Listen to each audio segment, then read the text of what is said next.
Okay, as you know, I'm reading out of this book right here. This is the second book out of this 10 books that I have. This story that I'm about to read is part 2, story 5, The Voice in the Desert. If you have ever watched The Prince of Egypt, this pretty much is basically it. They probably got this and used some of it in there, and did their own research and stuff. But I digress. Let's get back to this. Part 2, Story 5, The Voice in the Desert. Years after years went by, Moses married Zipporah, one of the 7 girls who he met at the well. They had 2 children. The first one was called Gershom, Gershom, meaning a stranger here, because he had been a stranger in the strange land. The second was called Eleazar, meaning my God is a help. Eleazar, Eliezar, Eleazar. And a very loving thought behind the boy's name. One day a messenger arrived to say that the Pharaoh who had threatened to kill Moses was dead.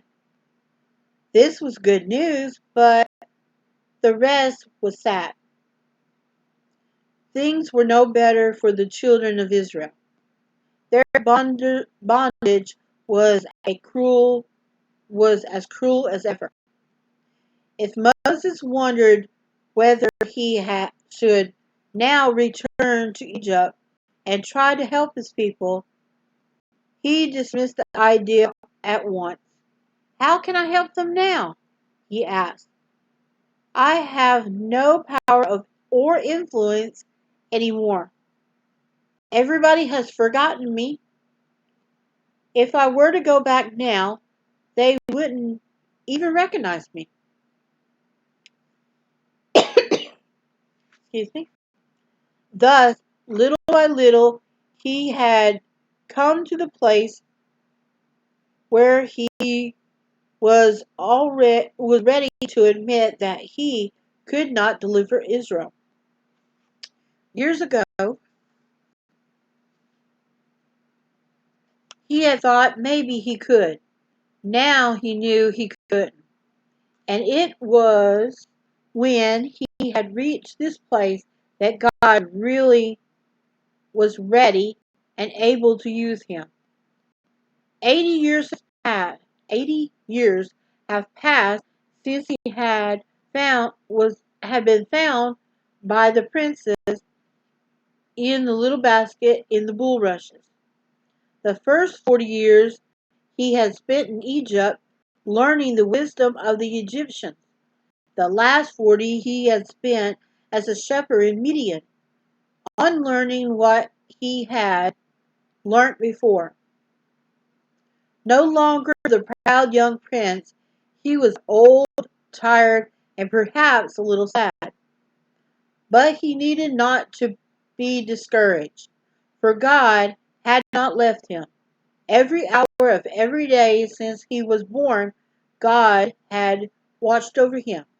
Yes, and God still remembered Jacob's prayers for him and his own resolve to do what is right at all costs. Though Moses did not realize it, God was still counting on him to be a champion for his people and bring them out of bondage into freedom. Now the time had come. God was ready, and his man was ready. And they met, not in one place, not side of all the pyramids, but by a bush in the desert. Wandering around the barren hills one day, Moses suddenly noticed a strange sight. A bush seemed to be on fire, yet it did not burn away. He couldn't explain it or say to himself, I now I will now turn aside and see what great sight. Why the bush was not burnt.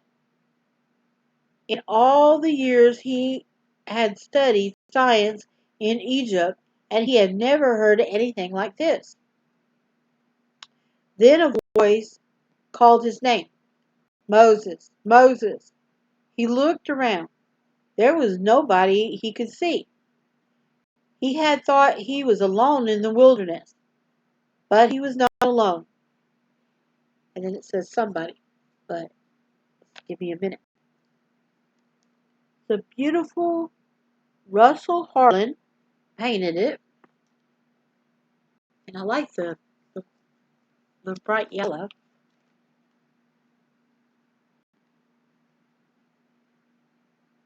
There's the painting.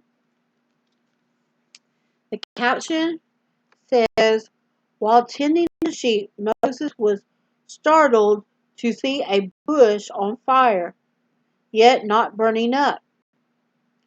When he drew nearer, God spake to him out of the flames and told him to lead Israel out of Egypt. Interesting. And of course, down at the bottom, it does have Russell Harlow written on it. Okay, and it says somebody was there, very close to him. Somebody knew his name. Then the voice spake, don't come any nearer. Take off your shoes, for the place where you are standing is holy ground. How Moses knew that God had came to speak to him. Quickly he removed his shoes and bowed his head. Up to this moment he had been anxiously to examine the burning bush. Now he was afraid to look upon God. And God said, I am the God of thy father, the God of Abraham, the God of Isaac, and the God of Jacob.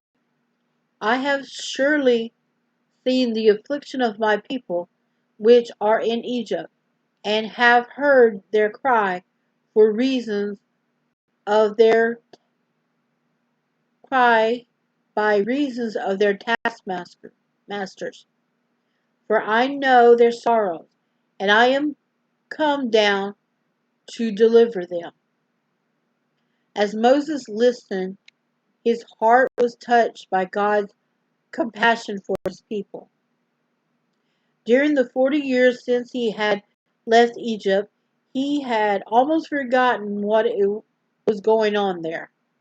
But God had not forgotten.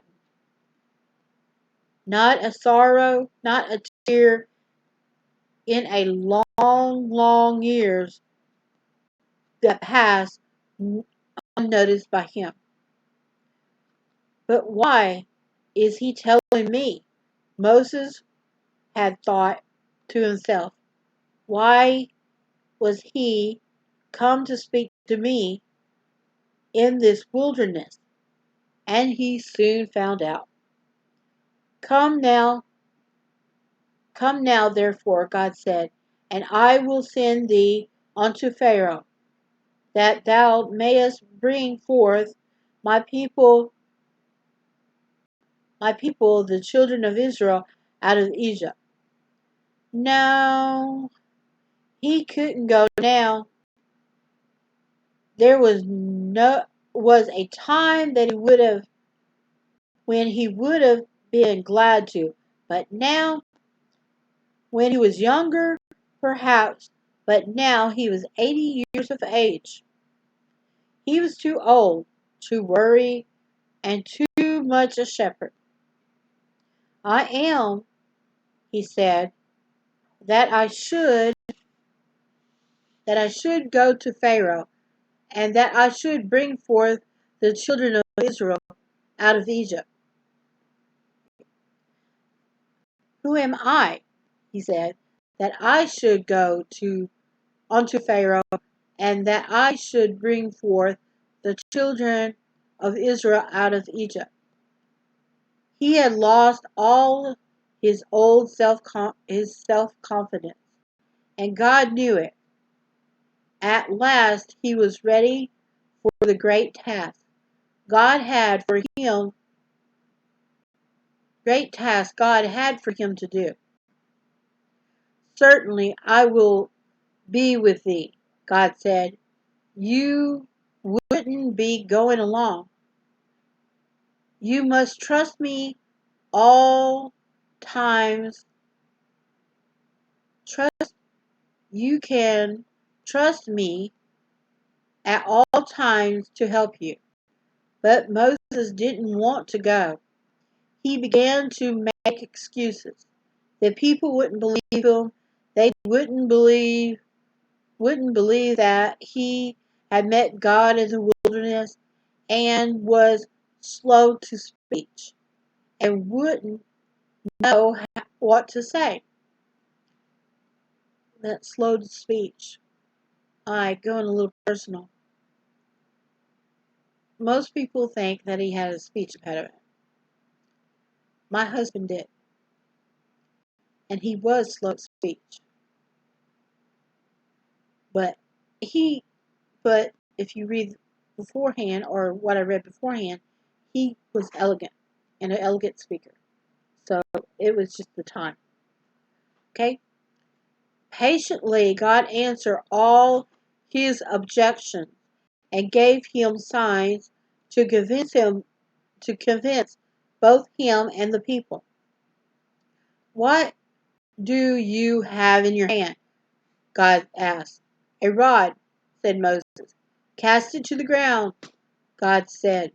And Moses did so, and the rod became a serpent.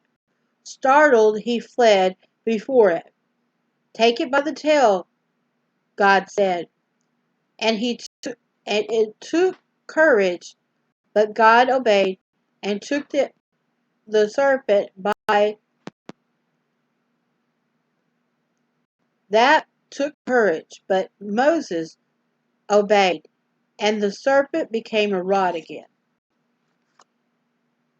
And of course, they got an illustration at the bottom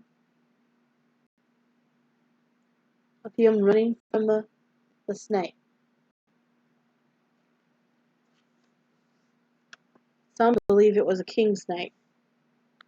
Well, that some people believe it, but that's in the next story.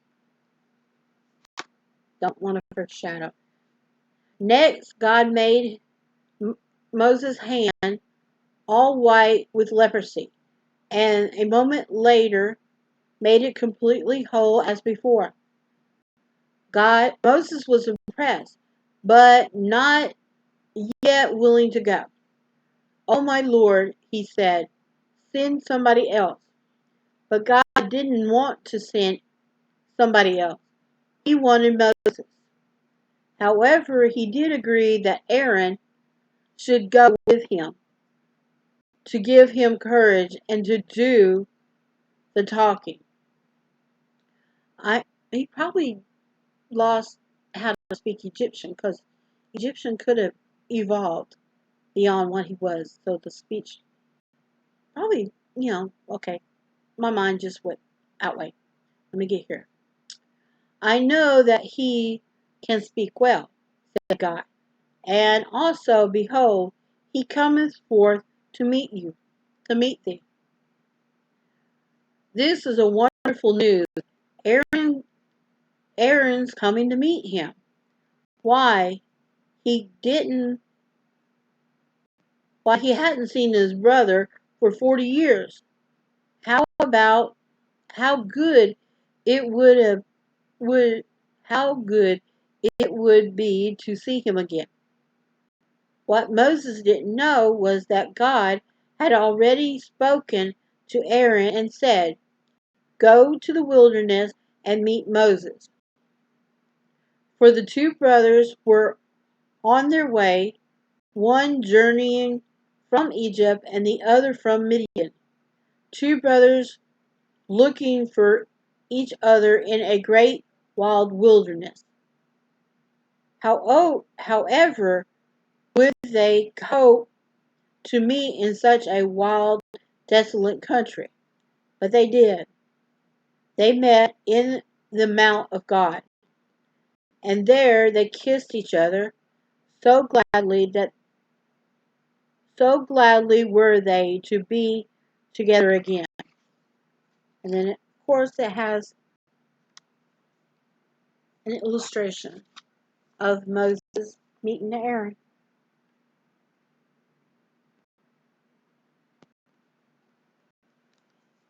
And that was part 2, story 5. And we got some more stories to go through. But like I said, he's 80 years old.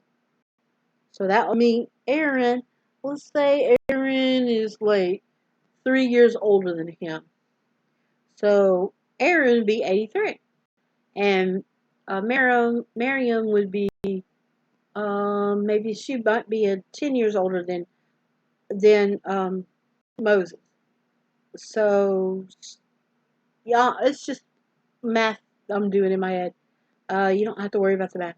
Okay, let's get ready for the next story and see what happens.